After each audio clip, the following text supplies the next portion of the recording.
Wipe on, wipe off. Just how many germs are you really getting rid of? You're gonna be so stunned. We've got the dirty truth on disinfectant wipes. And I investigate disposable wipes. Wish you guys could smell this right now. They may be flushed, but they're not forgotten. They're not decomposable. Correct. And it's causing us big issues. Plus, just how safe is your home hair dye? Coming up next.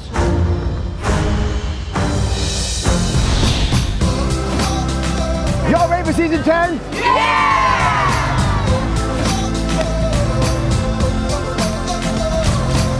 I love you, Dr. Oz.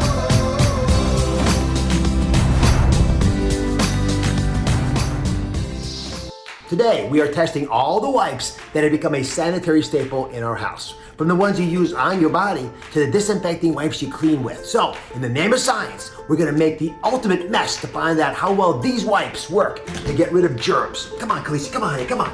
We'll go to the kitchen, we'll cut up some raw chicken, we'll even sneeze on countertops. We're gonna make the ultimate mess. Shh.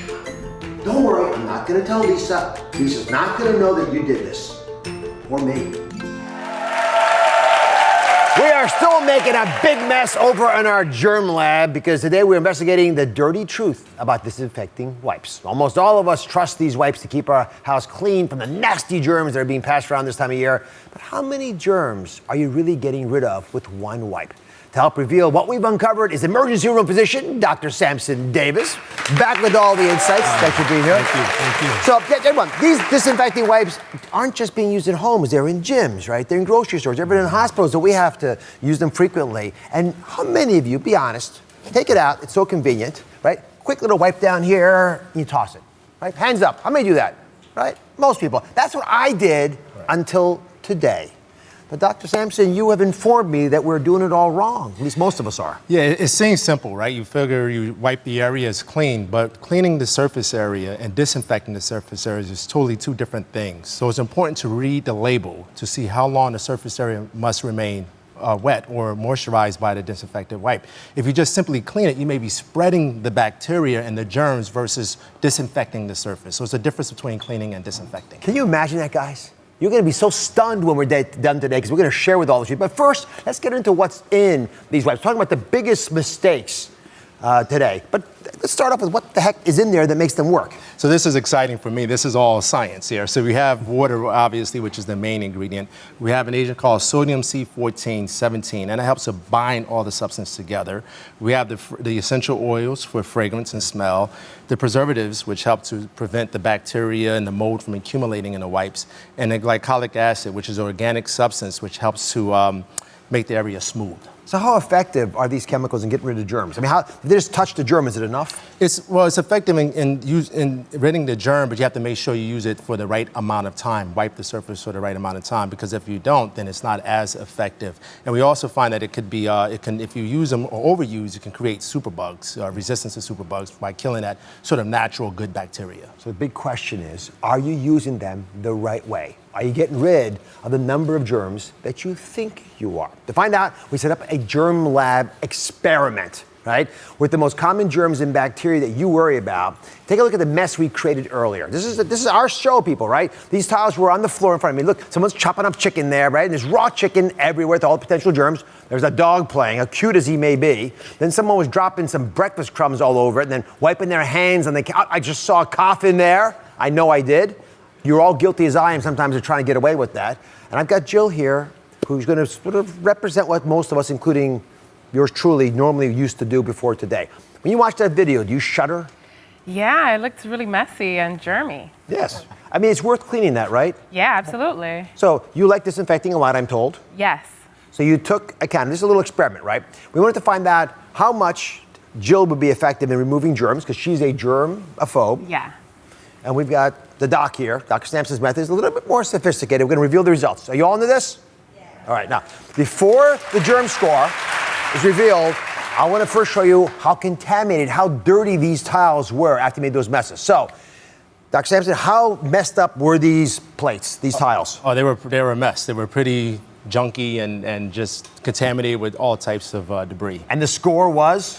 And the score for Jill's was 28.59. Yours wasn't much better, by the way, 25.89. just so you don't penalize her unfairly. Right? I And that's the dirty version, by the way, of pretty much all of these. They're in that same range. So 2,500, remember that number. So Jill, please demonstrate, if you don't mind, how you would normally clean up a tile. Go ahead. All right. Okay, take it out, walk us through this. You open it up. Yeah. It's wet, right? Yeah, it is. Okay. Because sometimes they're dry, guys, and that Yeah. doesn't count. And then I just wipe, S motion, and It's so fast, so easy, right? Yeah, S motion. That's nicely done. That's it. I like the bounce to it. It's good. Yeah. Right? It's like a DJ, right, going through it. All right, and it looks pretty clean. I think it looks pretty nice, actually. And this is the after version of yours. Dr. Davis wasn't so convinced. So he, persnickety as he is, got out one of those germ machines. And what was her number after her wipe? So her number wasn't bad. It was 149 after her wipe. Well, that's a lot better than it used to be. yeah. Right. I think so. Yeah, you happy with that score? I mean, it's not perfect, so I guess what can we do more of? Dr. Davis, So- using your method before we get to what it is, just show her what she could have had. So it could have been better. You could have had 37 actually, which is a major improvement, almost half or more than Less than half that, of yeah. what it would have been. So important thing was you did the right thing. You cleaned the surface area, which all of us do.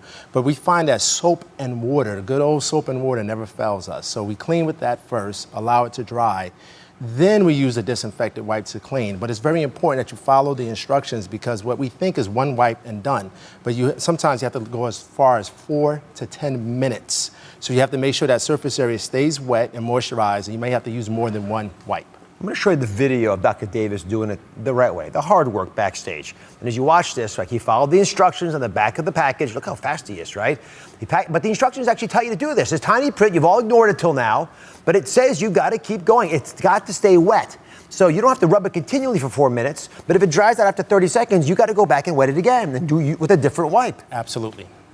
So what do you think? Could this change your approach to staying clean? Absolutely. I'm, all about getting rid of all the germs, so I gotta read the labels more and figure it out, right? My takeaway was I probably can't get away with just one wipe. No. I probably need to use a second wipe after it's started to dry just to make sure I'm getting the effect. So I get rid of truly the germs and I get rid of all the junk on top of it. Other than being thorough with the wipes, what other strategies do you recommend to the viewers? So storage is very important. Storage of the wipes. Of the wipes. Very, very important. You want to make sure you store that room temperature. Sometimes we keep our wipes in our car. We keep them all over the place. And if it's placed in extreme heat or extreme cold, what happens is you destroy the preservatives and you make it fold mold. You make it Fold mold? Fold mold. You'd be actually infecting the surface. Oh, no. Joe, you could have hurt somebody. Darn it.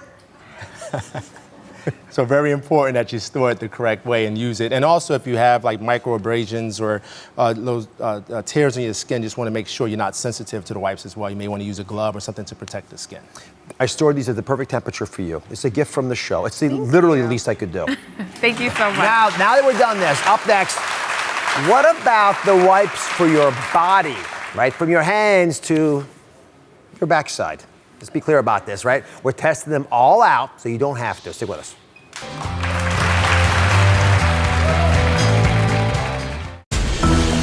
Is alkaline water the latest hydration hype? When did something so simple as water get so complicated?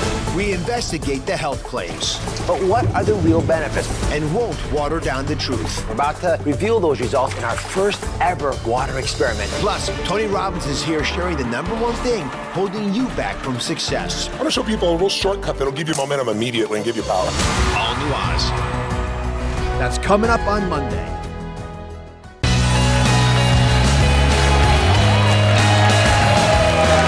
Today, we've been investigating the dirty truth about the wipes you've been using to clean everything from your hands, yes, to your backside. Is it better to wipe or to wash? We tested it out so you don't have to. Here to help is Laurie Jennings, director of the Good Housekeeping Institute, along with ER doctor Sampson Davis. How did wipes become such a huge part of our culture? Why is it a new trend in hygiene? Oh my gosh, they are just so convenient. I mean, at the end of the day, you can literally pull it out and you're good to go. No sink, nothing else required. It's fast, it's easy, it's very portable. Yep. Look at and we're going to do this together now. We're going to look at the most popular body wipes and try to figure this out. We're going to start with hand sanitizers, which so many of you are in love with. Before the show, I asked my audience coordinator, Stephanie, very innocently to shake every single person's hand who came to watch today, the show today. Aren't they so cute? Stephanie, aren't they the smartest, friendliest audience in television? You know it. It would seem so. However, you shake that many hands, you tend to pick up germs. So, Dr. Davis, the germ score, Stephanie has 2 hands. They were both about the same. What was her germ score number? So Stephanie's germ score was 659. It's all your fault, audience. She's generally a clean-handed person, right? Now, backstage, Stephanie wiped down one hand with the wipes, and the other hand, she's used soap and water, right? We took the germ score of each hand separately. It is time to reveal which hand is less germy. In other words, if you shake someone's hand, which tactic is more effective? The germ score with soap and water was? 214. And with the wipe? 18. Wow. Who would have thought? Who would have thought? That's I'm actually amazing. surprised. I'm a big soap and water guy. I get the convenience of the wipes, but they do seem, I guess if you do them right, they work. You know, what should you be concerned about if you're using wipes all the time? Well, I mean, one of the things that people worry about is dryness. So if you're using them a lot, you might want to look for ingredients that are moisturizing, like aloe or vitamin E. Obviously, water is the first ingredient, but beyond that, moisturizing ingredients. All right, you all clear with hands now? Now let's move to what you really want to hear about. All right, we've all seen these wipes over here, right? These wipes that you got in your bathrooms all across the country, flushable, they're called flushable bathroom wipes. Laurie, what happened to paper? When did that stop doing the job? I mean, for most of our history, paper was just fine.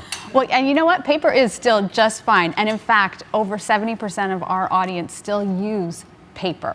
That said, for those who like the flushable wipes, they like the feeling of cleanliness. They like the feeling that there's no dry residue that is left behind. They feel like they're more hygienic. There's no dry residue. I can just imagine that. Crustiness. No paper left behind. So, Dr. Sampson, you're no paper left. You're an ER doctor. You take care of people with all kinds of problems. People are extraordinarily passionate about these wipes. But health-wise, are they in our best interest? Then, I mean, there's no difference. Well, actually, toilet paper is still the best. It's the best. TP works all the time, works magic. I get the comfort and convenience that people like to use them because they're close to hand, you can grab them. But it's very important to just stay with what works, which is, toilet paper. But also, sometimes with the toilet paper, if it is too rough, it can cause micro cuts or micro abrasions as well. So you want to find the right TP that works for you. I have been an advocate of using moisture, but I never wanted to push wipes on folks. I'll tell you why. This is a photo recently of a scuba diver getting ready to dive into the sewer system to unclog it in North Carolina. And this, my friends, is what he pulled out. This poor soul. Look at all that junk. All that used, disposable, flushable wipes. So the fact it turns out you can flush them, but they may not go where you want. What happens when you flush them down? You have any idea? Well, yeah, I mean, they accumulate. So sometimes it can clog your sewer system and they accumulate. They're biodegradable, but they don't break down as fast as we think they do. Yeah, I wanted to figure this out myself. I wanted to find out what really happens, literally to follow the wipes down your toilet. So take a look as I did just that. Millions of you, and I include myself in this, are confidently flushing these wipes down the toilet and thinking, all is well. But is it? I decided to follow the trail, and it turns out that our little wipes are causing some big problems for waste in sewage facilities like this one all around the country. So let's dig a little deeper. Follow me. In the New York City area, most wipes travel through 7,500 miles of pipes to end up getting processed here at the Newtown Creek Wastewater Treatment Plant. Manager Jim Pinn agreed to give me a closer look. Let me take you down to the belly of the beast. There's a smell down there? Well, let's suit up. We'll see what you think.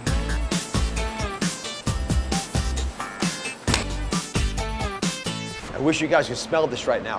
Whoa. What is that? It smells terrible. Well, Dr. Oz, that's the sewage coming in from all parts of the city. Oh. And what are these? These are the baby wipes. This is how the material is coming to us, and it's causing us big issues. So where did you get collected, those wipes? Well, come on, let me show you. I'll show you how the process begins.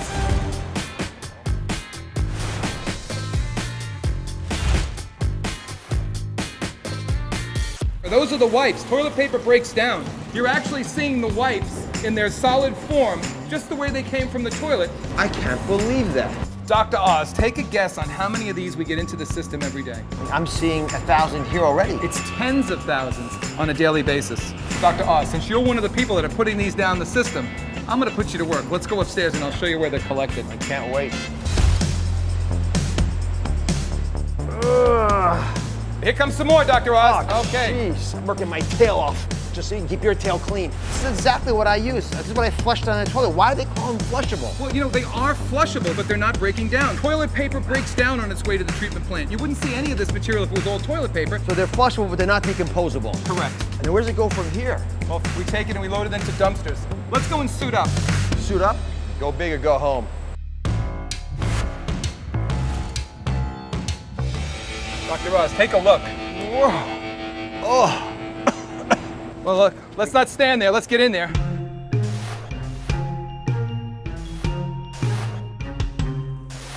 After seeing all these wipes, I'm officially switching back to toilet paper. Yeah. Audience, are you surprised about that? I mean, what do you think about that? That's just disgusting.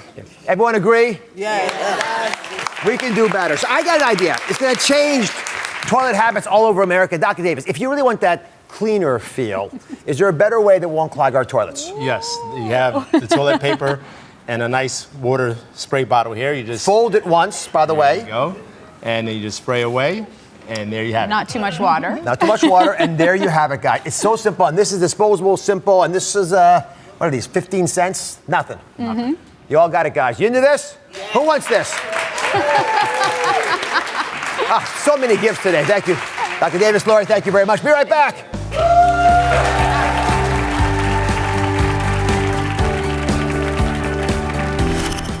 Up next, an investigation into hair dyes. Is there lead in your boxed home hair dye? Find out what we uncovered about the government's new warning.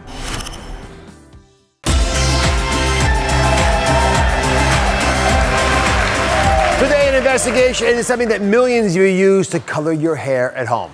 Boxed hair dye. It's the easy, inexpensive way to cover your gray and to get the color that you love. You know the exact box shade, you can get the job done in the comfort of your own home, it's private. But a recent national health alert caught my attention. Lead acetate found in some of these home hair dyes is a problem. Could they be the ones that you use? And are there safer hair dyes you should be trying? Dr. Jen Caudle joins us now. There's a lot of consumer fear out there, especially since so many of you are using these products. Dr. Caudle's going to walk us through the facts as we know them. First off, lead acetate is used as a color additive. Why? What does it mean? Right. So lead acetate really has been used as a color additive in certain hair dyes, especially the ones that are applied over time. What that does is it creates a gradual coloring effect. And those types of hair dyes, that gradual effect, we often think of as progressive hair dyes. That's what we call them that. Right. Second, FDA considers it no longer safe. That's a big deal. How was this concluded? Well, it is a big deal because in the 1980s, lead acetate was listed as safe to use as a color additive. This is no longer the case. The FDA has looked at a lot of information over a lot of years, scientific data, et cetera, and said, again, this is not necessarily true anymore. And in fact, exposure to lead acetate is no longer thought to be insignificant. And third, importantly, multiple brands have already done the right thing and removed it. That's right, and it's a great thing from my perspective. But yeah, a lot of brands have actually started using other ingredients as color additives, but there are still a few that actually do use lead acetate. It's important for us to remember that manufacturers have at least a year after the effective date of final rule to remove lead acetate from their products. So we have to keep that in mind. But guys, decide now. Companies actually did the right thing. Reward them. Right. Don't reward the guys who didn't do the right thing. It costs money to do the right thing. I know many of you still have questions about hair dyes, especially we do at home. Mariana's here. How long have you been dyeing your hair at home? I started. Thanks for speaking about this. Yeah. Well, I started dyeing my hair in art school with all the funky colors, like purples, the blues here. Yeah, we got a little blue here. I see that. Yeah. A little bit more rebellious at the time, and then I started like lighter trends, lightening up here. As I got older, and then now I'm covering up the new grays that are sprouting. But after this many years, I don't know what that's done to my hair overall, long term, or to my health. Well, I see we have photographic evidence of her obsession with hair color, and you were concerned about health, which is the main reason we wanted to get into this. Mm-hmm. What should be telling people about the hair dyes? Well, I think, by the way, you got to make sure that everyone understands this really clearly. What do you look for in the box? Right, and that's the biggest thing is what we look for on that box. This is the time to be a smart consumer. You want to look at that box and obviously look for the words lead acetate in the ingredients. But look, if that seems too confusing or overwhelming or you can't find it, look for a warning label. The FDA says that that if a hair dye contains lead acetate, it should also contain a warning label. So just look for that kind of big label that really should be present. So Mariana, just between me and you and a couple million people, what's the next hair color for you? I'm probably going with a rose gold. Rose gold. And now you know what to look for in the box. Exactly. Thank you, Mariana. Thank you. Next, Melissa's here. She says she swears by box hair color. How long have you been using them for? Since I was 13. Oh, wow. 13, so 2 years now. Right, yes. I wish. Trying to be helpful. I love that. So, a question you have about at-home hair dyes would be? Would there be a safer option? I think that's a really great question, and I think that's something that we should all be asking ourselves. There are some hair products that contain more natural ingredients. Henna might be an option for some people, and other ingredients as well. You know what I did?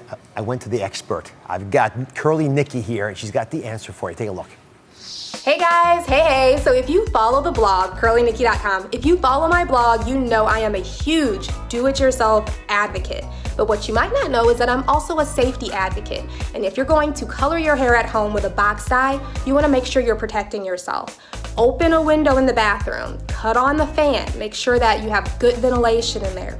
Also, get yourself some rubber gloves to protect your hands, and get yourself one of these. I hope that helps. Be safe, but have fun. Nikki's wonderful, thank you. Melissa, I hope that was helpful. But I want one more, a rule of thumb for everybody when you're using box color at home is use a patch test. That means use a little bit of the dye on your skin, not your scalp, but on your skin to see if you have a bad reaction or an allergic reaction or anything other to it. That's probably the best way to go. See, good news for you too. Yes. Happiness all around. Find the ultimate guide to dyeing your hair on my website. Up next, we're testing out the natural hair color treatments that are breaking the internet. But do they work? Find out next.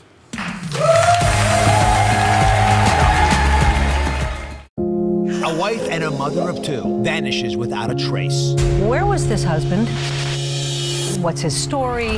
The video message she left behind. What they revealed changed everything. And a deadly twist no one saw coming. Can you imagine doing that to your children? Plus, the Alzheimer's blood pressure connection. Are you at risk? This is just a terrible thing that's preventable. All new Oz. That's coming up on Tuesday.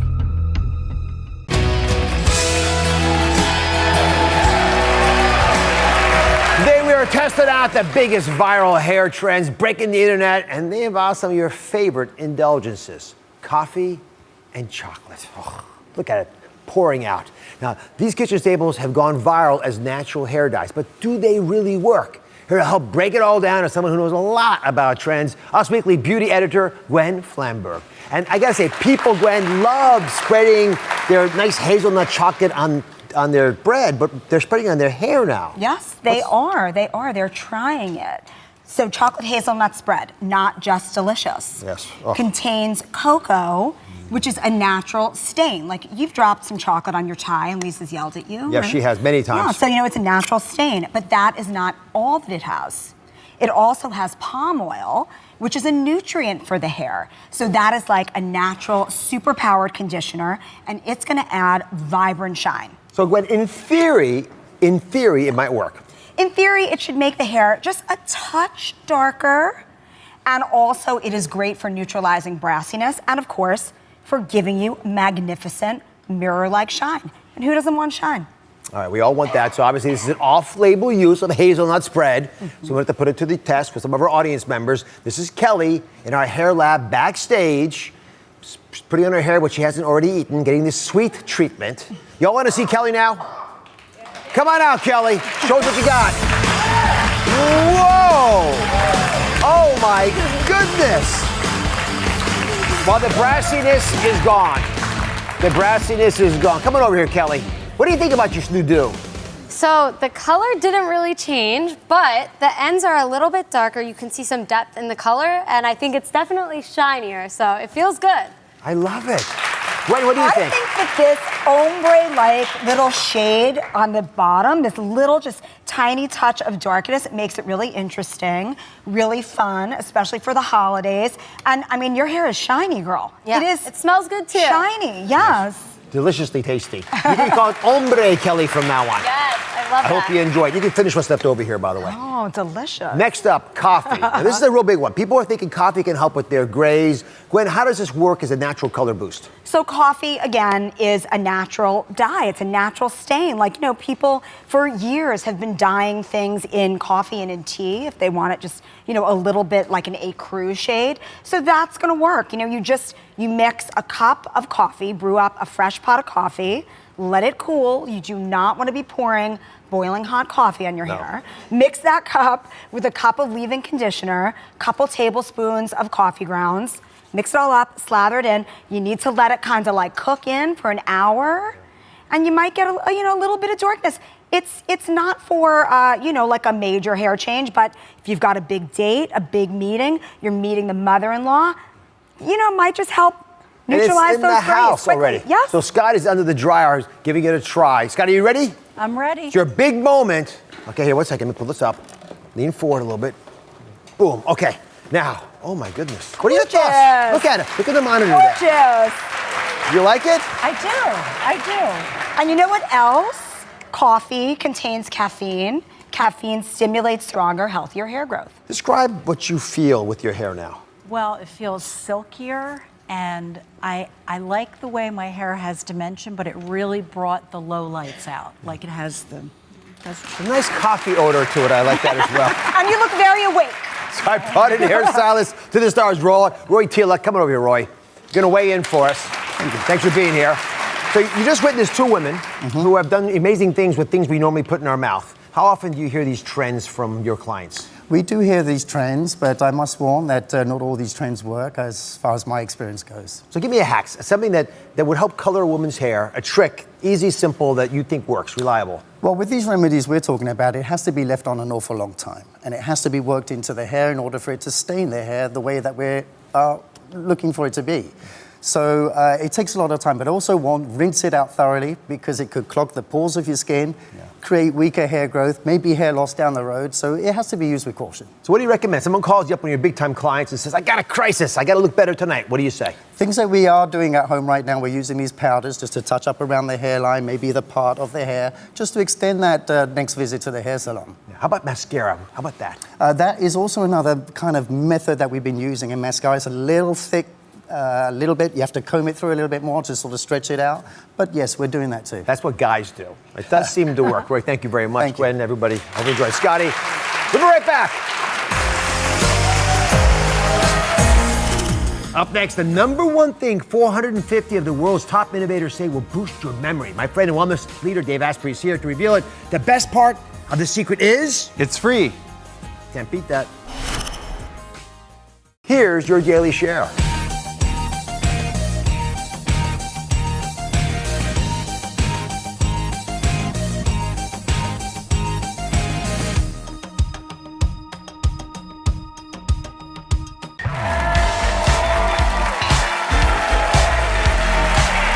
Today, the wisdom of 450 of the world's top innovators, just for you. We've got the number one thing they say will boost your memory. Here with the game-changing advice is the man who interviewed all 450 people. He's been called a health visionary who started the bulletproof coffee trend. Please welcome my friend, David Asprey.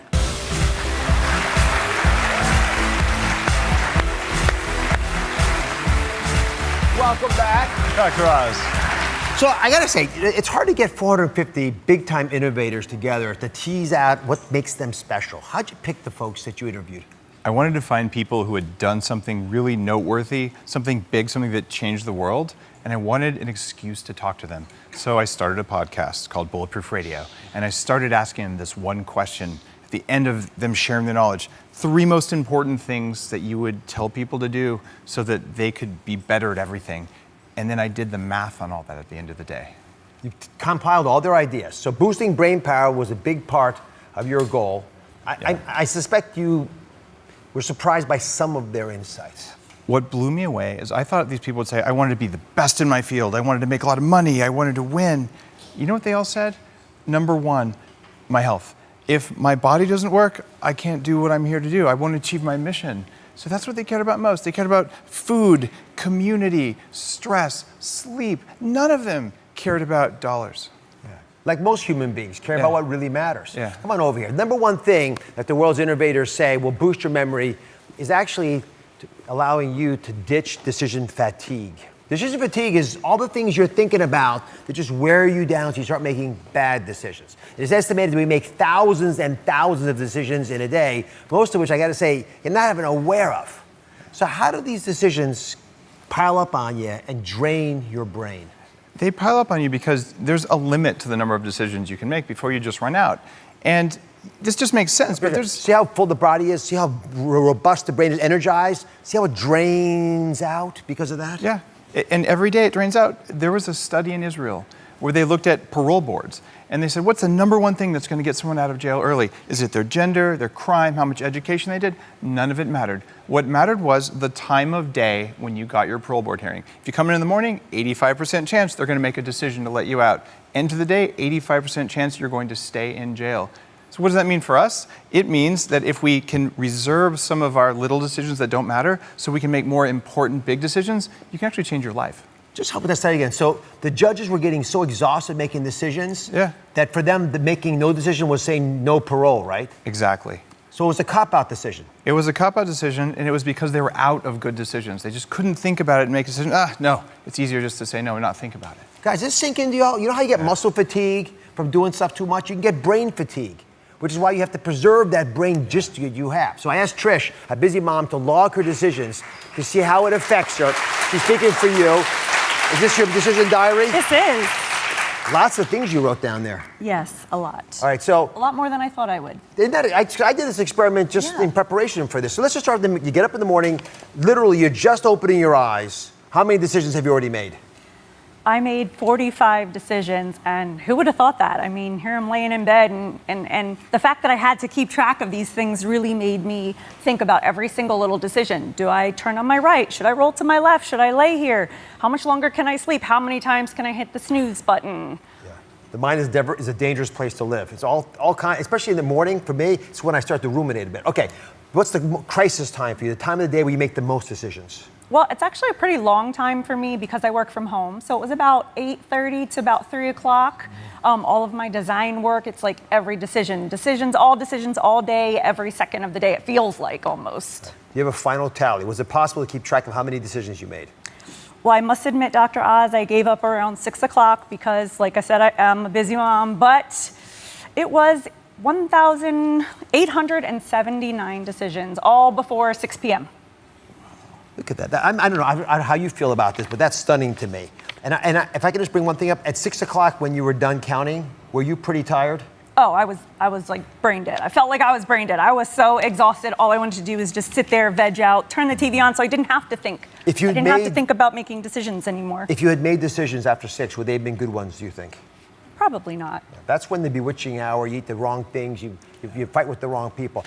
We can't stop making decisions. So help me understand, what's the strategy to make sure we don't get into this fatigue setting? How do we boost our memory? You can automate decisions. You can decide, I make this decision every day and it does nothing to improve my life. Can I just make it once and always do it that way? And people we've seen, Mark Zuckerberg, political figures, lots of people with busy lives have figured out the secret. And sometimes you'll see it in what they wear, or you'll see it in the way they do different things throughout the day because they stopped thinking about it because they had a bigger mission. And I think everyone on the planet has a bigger mission, even if it's just to be nice to our family more. You can make a decision to do that. Is that why Steve Jobs always wore a turtleneck, you think? Exactly why. Yeah. And Mark Zuckerberg, the Adidas and the hoodie, years. And he did the same thing as Steve Jobs. Steve Jobs was a visionary in multiple ways. All right, so we have a video from one of Dave's thought leaders who says this has been a very helpful way to boost her brain power. Take a look. Hi, Dr. Oz. I used to rack my brain just trying to figure out what to have for breakfast. Now, I just drink a blended coffee. Simple. As an emotional intelligence expert, this is what we teach our clients.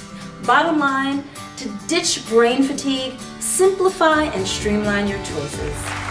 Thanks, Chanel. This is something that everyone can start doing right now. So we asked the audience to name 2 things they can automate in their lives. Iris, you are nominated to go first. 2 things. I will stick to only one commute a day instead of figuring out which subway could go faster today. And also set only one alarm instead of wondering. Usual backups. All right, that's good. 2 things. Yes. Yes, I'm a housewife, so one of the things that I will try to eliminate is grocery shopping, because I do that like 5 times a week. And I think if I could reduce the amount of time that I go to the supermarket and do grocery shopping. The other thing will be my haircut or my hairstyle. I'm doing that, postponing that, making an appointment, canceling, so that will be another thing that I would like. So I'll give you what I do. First of all, I try to dress the same way when I come to work. I don't change it a lot. That way I don't have to spend a lot of time re-envisioning how I'm going to get dressed. That's why schools for kids used to always require dress codes. One less thing for the kids to think about, right? And I also have the same breakfast every single day. Yeah. That way, why reinvent the wheel? Figure something that works for you. Experiment. Once you figure it out, just do it for the rest of your life. That's why I'm still married at 33 years. Another thing that I automate is when I put into my green drink. And we've heard about the green drink, right? And I like it a lot. But I hear there's a new green drink with one ingredient on the block that I've got to try. You will never guess what it is. We're going to share the secret when we come back. Ready for this? It's The Dish on Oz, our brand new food series. Make it tasty. Daphne Oz and Friends. We're serving it up every Wednesday. The Dish on Oz.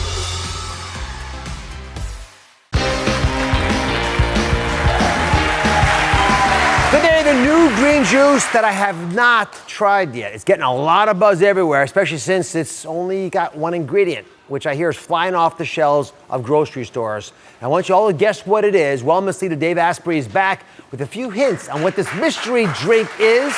This is an extreme close-up shot of this vegetable. So, are you ready for the clues? Ready for the clues. Clue number 1. It helps with gas and bloating. All right, notice there are all kinds of little holes in there. It is a vegetable, you know that already. And these things probably represent a little bit of fiber. So just add it. Okay, clue number 2. Almost completely made of water. Ooh. What do you guys think? Made of water. You're getting a little better view. I can sort of see the color a little bit coming up, right? It's either going to be a greenish or bluish color. All right, clue number 3. Most people can't live without this when they have their wings and blue cheese. They'll know that. Buffalo wings, blue cheese. Yes, they all know it's celery. You gave it away. They wouldn't get it from the... That's what we're talking about. Come on down. It is a unique time in my life when I can actually say we have buffalo wings and blue cheese, and everyone guesses it's the celery, right? And all the other clues we threw out there, like this chlorophyll, the green, nothing from you guys, just that. All right, everyone's twinkling their nose. They can't believe you'd actually make a juice out of it, but people can't find celery in stores anymore. It's really easy to make a juice out of it. All you have to do is take it, leaves and all. You notice there's leaves on there. Yeah. Dump it in the blender. A little bit of water. A little bit of water so it'll actually blend. Although there's a lot of water in celery, so. Yeah, and you want to keep that celery water. Then you just put the lid on, blend it up. If you have a juicer, you can do that, but here's the trick. You can just scoop out the pulp if you want, or like I do, I just leave the pulp in there and then I drink it. What's the benefit? What do I get if I drink this? Well, you're certainly going to be getting a substantial amount of antioxidants from this, which is something that a lot of people wouldn't know. Celery, like all vegetables, is full of polyphenols, these things that studies are finding over and over, not just in celery, but just that class of compounds. The same thing in spice and coffee, tea. It feeds the good bacteria in your gut, and it is an antioxidant directly in the body. All right, audience, I've given you a little bit of the juice, right? Give it a taste while we talk a little bit about this. Remember, studies on celery juice, I mean, people haven't looked at it specifically as a drink, but it's a guilt-free food, guys. There's 6 calories in one of these little stalks. So what do you guys think? Just don't have it vote yet. Just listen for a second. Before you judge, because I'm going to try it too, in case there's any complainers out there about the taste of celery juice, just in case, what's a hack for it? I like to put a few different things in it. I've tried apple cider vinegar, lemon juice, but the one that works really reliably is just a little bit of apple. You put it in the blender and it sweetens it up just a perfect way. All right, let's go over and talk to the audience here. Now, my thoughts are, I got to say, it does taste, grab the juice. It does taste a little bit bland. I don't want to put anything awkward in your mouth. Bland? A little, but I can do it. You could do it? Bland. I think I'd add lemon or apple. You would? Here, try the apple, then see what you think. I want some honest opinions here. Are you a bland girl or a happy girl? It's a little bit bland. Much better. A little. Much better? Are you guys related? No, we're friends. We're friends. All right, give it a taste then. I want some honest opinions. I got to taste it too. It's very different with a little bit of apple, right? Apple, yeah. Oh, that makes sense. What are you talking about? That makes a huge difference. It does. Were you okay with the way it was? Yeah, They're tough. They're stoic. If I were you, I'd add a little apple juice or some of the apple cider vinegar. That would get me over the edge. Listen, David, thanks for being here. Do not miss him. He's on my podcast. And check out Dave's new book, which is fabulous, called Game Changers. There it is right there if you want to learn what the famous people and the innovative people do. We'll be right back.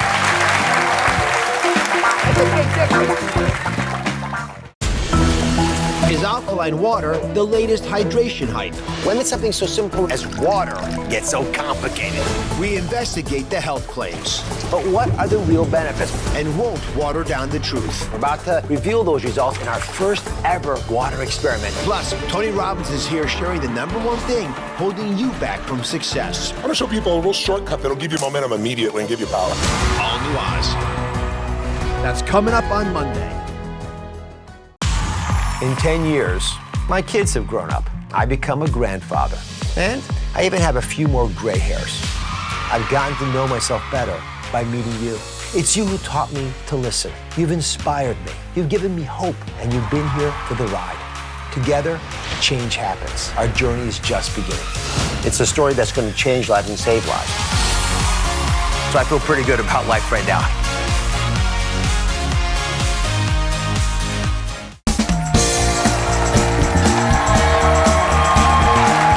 The foodie trend taking over Instagram, taking perfectly yummy food like this burger and then having edible glitter. Watch this. Oh. Or little edible glitter on these cupcakes. Or how about this sushi, right? And not just the glitter, right? Add a little sparkle to that. Look at this. Imagine your burger looking like that. Or cupcakes that are golden. Literally, right? All the sparkle. I mean, I don't know. If I had a choice between sushi with gold and the bland old-fashioned sushi, what do you think? Would you go for it? Yeah. Even popular fast food chains are hopping on the trend with 24-karat chicken wings.